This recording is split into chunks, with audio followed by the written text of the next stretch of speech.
Bonjour à tous et bienvenue au Café du Coin. C'est le lancement de la matinale de la chaîne, matinale dans laquelle nous allons parler de finances traditionnelles et de finances crypto. Nous allons vous faire un résumé rapide de ce qui s'est passé sur la journée, sur les dernières 24 heures et des actualités récentes qui peuvent être de la semaine ou de la journée. On va commencer tout de suite en présentant tout le monde. Je me présente, Moïd. Juste en dessous de moi, on voit Peter et en dessous de Peter, on voit David. Salut les gars. Salut l'équipe. Content d'être réveillé à 5 h du matin? Ouais, Toujours. Ah, ça nous permet de voir vraiment fraîchement ce qui s'est passé sur le marché, hein. On va dire que exactement. surtout cette matinée était très importante. Il y a eu la clôture hebdomadaire et mensuelle qui s'est faite cette nuit aux alentours de 2 h du matin. Qu'est-ce que vous en avez pensé?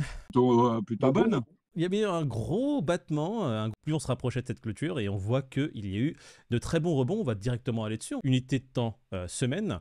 On voit que le Bitcoin est passé en dessous d'un support majeur. Ici, on voit, bon, le support n'est pas très bien placé. Le support est plutôt, on va dire, à 37 605.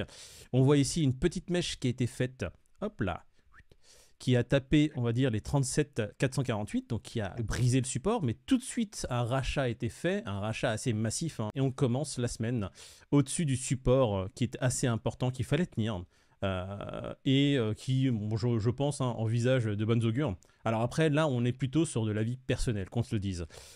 Moi, personnellement, comme je suis long terme, j'aurais, alors, si je dois rentrer dans le détail, adoré une cassure de support et voir un Bitcoin qui se situe bien plus bas aux alentours, qui retombe, on va dire, à des supports plus bas, 37, qui casse même le support ici des 36 et qui arrive même aux 30, hein, pourquoi pas. Ça m'aurait permis de recharger pour du long terme à des prix encore plus intéressants.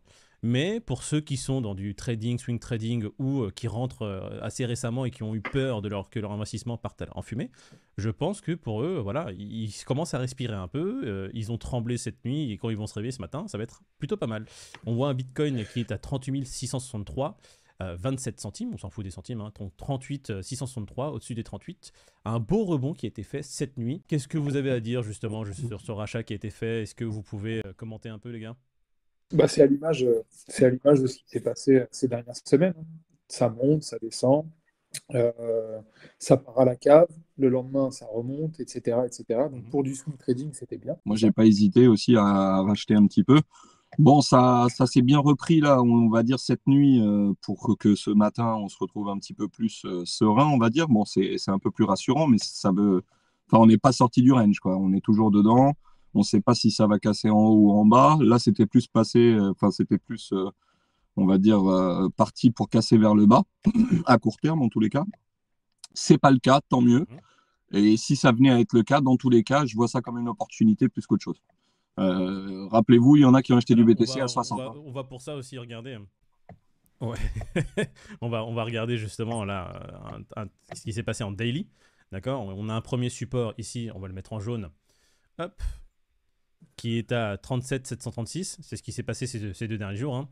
Et si on regarde les autres supports vraiment importants, alors les supports, pour que tout le monde comprenne, c'est des zones où il y a eu des achats massifs, des zones où les acheteurs ont estimé que les prix étaient très intéressants et ils n'ont pas voulu que ça descende plus bas. Ils sont juste dit, c'est très bien, à ce prix-là, je suis prêt à acheter. Et ils ont acheté des tonnes de Bitcoin. On va résumer ça comme ça rapidement, même si c'est pas à 100% ça, mais ça nous permet T'as de vous raison. expliquer de façon assez claire.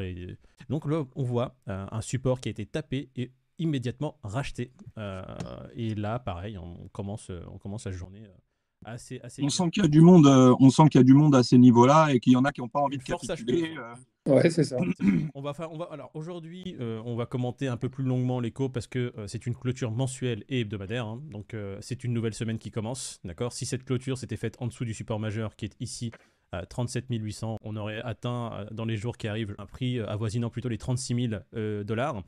Là, ce n'est pas le cas. On va voir maintenant ce que Bitcoin va faire. Maintenant, une petite analyse rapide Ishimoku.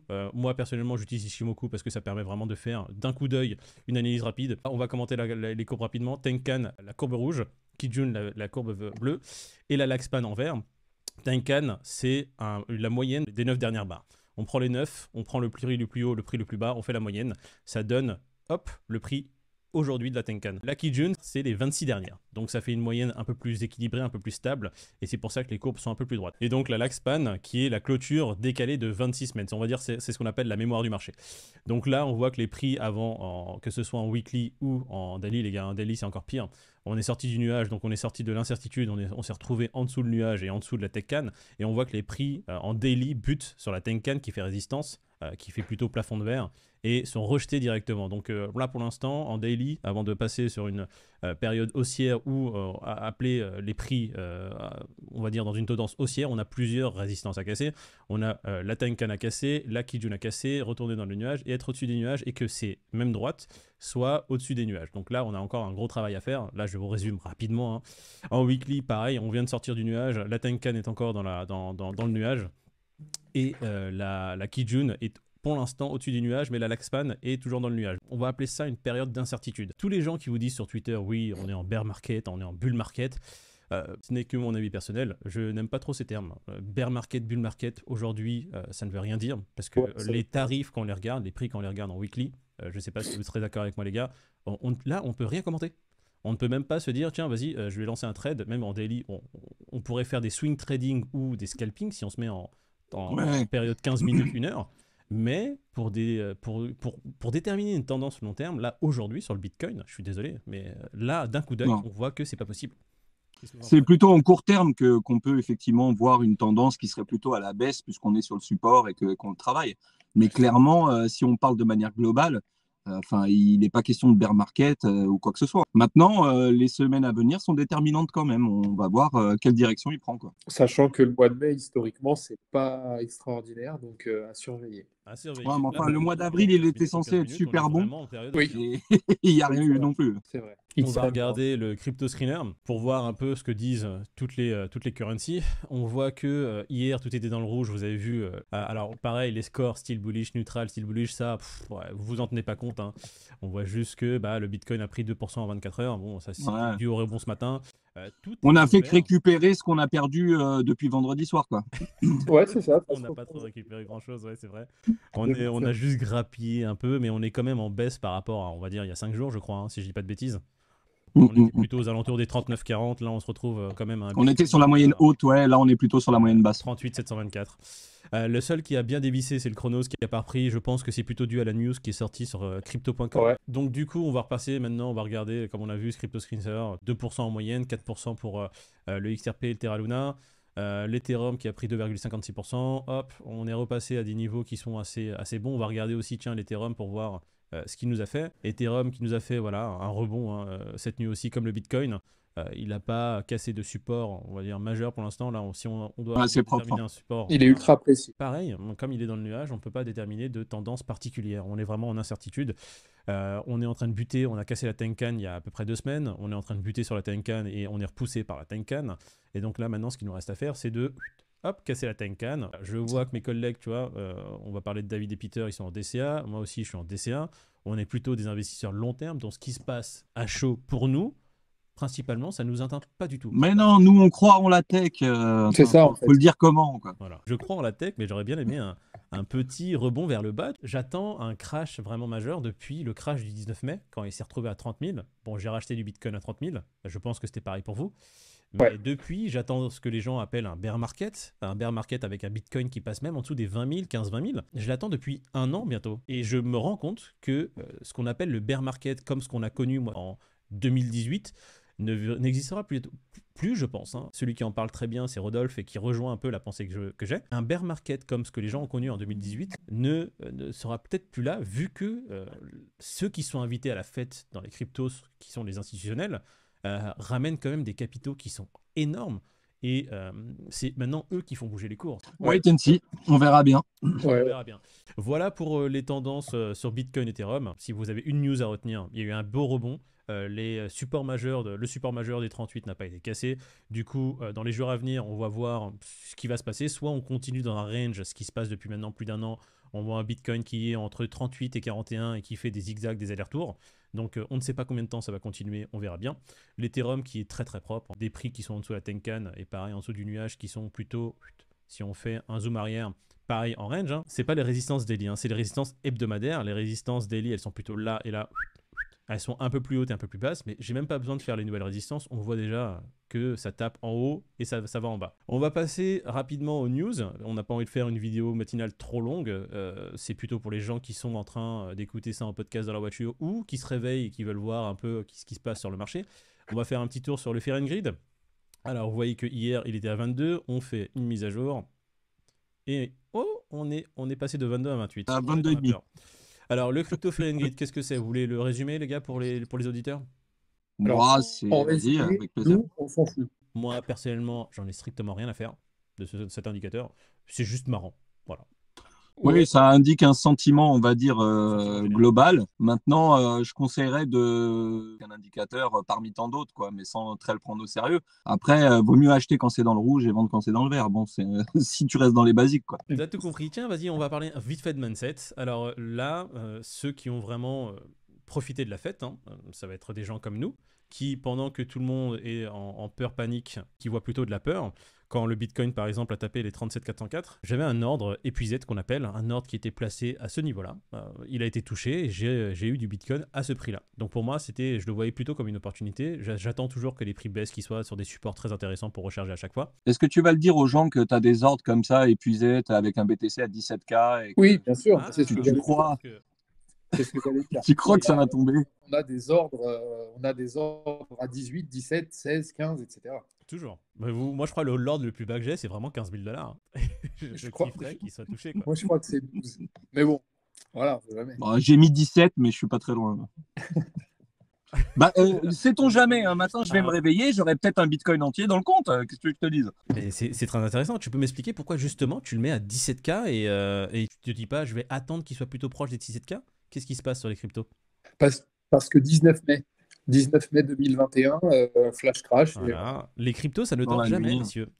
Pour les gens qui Exactement. nous rejoignent, qui ne connaissent pas ce marché-là, c'est pas comme la bourse de Paris qui ferme à 18h et puis, écoutez, on rentre chez nous, la journée est terminée. Les cryptos, ça ne dort pas. Pendant que nous, on dort, les trades continuent. On l'a vu cette nuit, pendant que moi, j'étais au resto hier, le Bitcoin était en train de dévisser, comme tout le marché des cryptos, hein. On était à moins 10, moins 15%. On se réveille ce matin, on est à plus 2%. C'est-à-dire que pendant notre sommeil, de, on va dire, 23h à 5h du matin, il s'est passé énormément de choses. Et pendant qu'on dort, si vous n'avez pas ce qu'on appelle des ordres épuisés, des ordres qui sont passés à l'avance, vous vous retrouvez le matin à louper des opportunités. Si pendant la nuit, Bitcoin, je sais pas moi, il tape les 32 000 $ avant de rebondir phénoménal jusqu'à 38, bah vous loupez l'opportunité d'un Bitcoin à 32 000 $.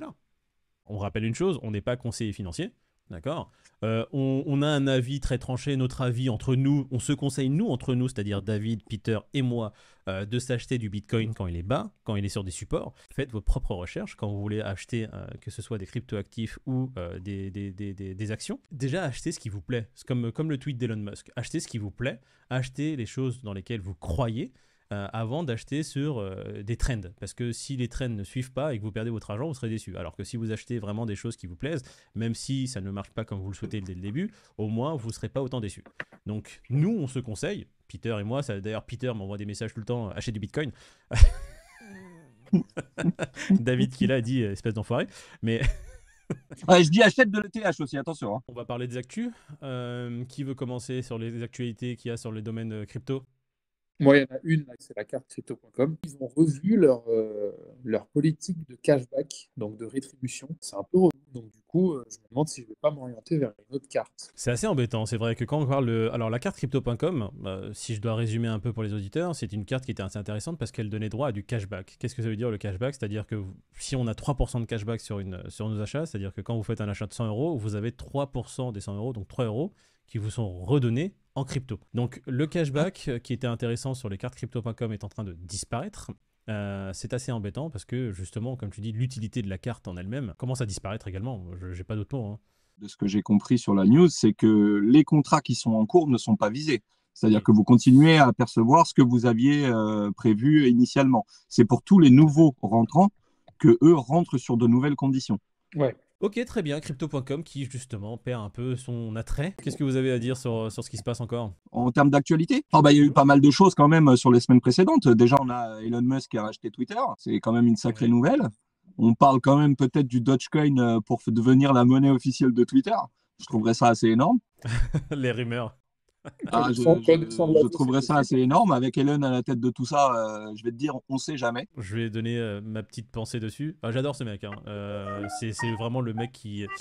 il a une personnalité où il a de l'argent, il en a rien à foutre. Il fait juste des choses qu'il a envie de faire dans la vie. Il a quand même dit qu'il voulait racheter Rolex pour arrêter les listes d'attente et avoir les modèles en dispo. Putain, j'étais content comme tout, moi. Oui, bah il y a des gens qui lui ont demandé de racheter le Canada pour faire des routes plus sûres, sans trou, tu vois. Et il a dit quoi? Il y a des gens qui lui ont demandé de racheter McDonald's pour faire en sorte que les machines à glace fonctionnent tout le temps. C'est vrai, je l'ai entendu. Des miracles, les gars. Donc Elon Musk, il est énorme en tous les cas. Qu'il était fou, qu'il disait ça pour de la merde. Non, le mec il est arrivé, il a dit moi pas joujou, j'achète déjà. Il avait pris combien? 9% de Twitter. Il est arrivé sur le board, il a dit bon les gars, cheval de Troie, je suis là maintenant, je vais racheter Twitter. Et je le rachète. Je le rachète 10, 20%, non 15% au-dessus des prix des actions. Ouais. Voilà, qu'est-ce que vous allez faire? Bah, ils n'ont rien pu faire. Ils ont essayé de mettre en place des choses pour bloquer, ce qu'on appelle la poison pill, ce qui n'a pas fonctionné, parce que les médias s'en sont mêlés, je pense. Hein, et aujourd'hui, il est propriétaire de Twitter, il va le privatiser et ils vont faire une plateforme réellement libre. Qu'est-ce que ça va donner? Tout le monde est en train de spéculer, c'est bon, c'est mauvais. Eh les gars, aujourd'hui, si on parle juste de la France, tous les plus gros médias de la France sont détenus par des entreprises privées, par des personnes privées. Bouygues détient un média, je sais pas c'est lequel. T'as le patron de SFR, comment il s'appelle, Drahi, qui détient FMT. Voilà. Est-ce qu'on en fait tout un flanc? Non. Quand c'est. Bah, il disait Moïd, ouais. Il disait que le rachat de Twitter par Elon, ça pouvait faire effectivement entrave peut-être à la liberté d'expression, alors que lui, free speech, c'est ce qu'il met en avant. Mais faut pas. Il y a un tweetos qui avait fait cette remarque qui m'a semblé super bonne, qui disait mais attendez, il a mis 40 milliards dans Twitter. S'il les avait mis pour racheter tout le Congrès américain, je peux vous dire que là, la liberté d'expression, il en aurait fait ce qu'il voulait. C'est connu que les lobbies sont assez puissants. Donc oui, s'il avait mis de l'argent pour essayer de pas soudoyer, mais t'imagines bien faire pencher une politique d'un côté ou de l'autre, ça aurait été plus judicieux s'il avait vraiment envie de manipuler, on va dire, à ce niveau-là. Bon, après, qu'est-ce que ça va donner? Encore une fois, tout le monde est en train juste de spéculer. Il faudra juste voir, comme on dit, wait and see, et on verra ce que ça donne au niveau de Twitter. Dernière news, on va parler de BlackRock qui lance son ETF. C'est une news qui est parue sur le journal du coin. Tiens, pourquoi pas, on va les mettre aussi en avant. Salut les gars du journal du coin, on se sert de votre site. Donc BlackRock qui lance son ETF. Donc finance traditionnelle qui s'invite aussi dans la crypto par un autre biais. Donc pour les Américains, il sera bientôt possible d'investir dans un ETF qui est, on va dire, dans le domaine de la crypto. Alors c'est pas pour acheter directement des cryptos. BlackRock et son ETF mise sur des sociétés qui sont dans le domaine crypto, donc on va dire Coinbase, et de toute façon ils font la liste. Alors, il y avait déjà des ETF Bitcoin, hein, c'est déjà sorti. Qu'un organisme comme BlackRock aussi gros se lance, on va dire, dans le domaine blockchain, c'est quand même une news majeure. Ça vient s'empiler sur les news qu'il y a eu auparavant sur un plus, exactement. Sur l'adoption par les institutionnels et par le monde en fait. En 2017, tout le monde disait que les crypto-monnaies, c'était « Oh, il faut faire attention, c'est très dangereux, ne mettez pas trop votre argent dedans ». En l'espace de 5 ans, on est en 2022, hein, c'est que 5 ans. Aujourd'hui, tout le monde parle blockchain, tout le monde parle crypto. Les gouvernements qui étaient en train de cracher dessus il y a 5 ans sont en train de se mettre dedans. Imagine dans 5 ans. Tu l'as dit, imagine dans 5 ans. Encore une fois, c'est vraiment que le début. Donc BlackRock, on est early. BlackRock qui vient justement pointer son nez et qui lance un ETF. Ça va toucher beaucoup plus de monde en fait, Moïd. C'est ça l'idée, c'est que les traditionnels et les gens qui sont dans la finance classique sans être dans la crypto-monnaie vont pouvoir acheter de la crypto-monnaie via un ETF. Et du coup, c'est intéressant parce qu'il y a beaucoup plus de gens qui vont venir justement sur ce domaine-là. J'ai envie de clôturer sur cette note de BlackRock. D'accord, on remet rapidement le marché global. Voilà pour les news de ce matin. Je vous souhaite une très bonne journée, mesdames et messieurs. Une très bonne journée à ceux qui sont sur la route, faites attention, et à ceux qui nous écoutent. On vous dit à demain. Bonne journée à tous, à demain. Salut. Allez, les gars. Ciao les gars. Bonne journée. Salut l'équipe.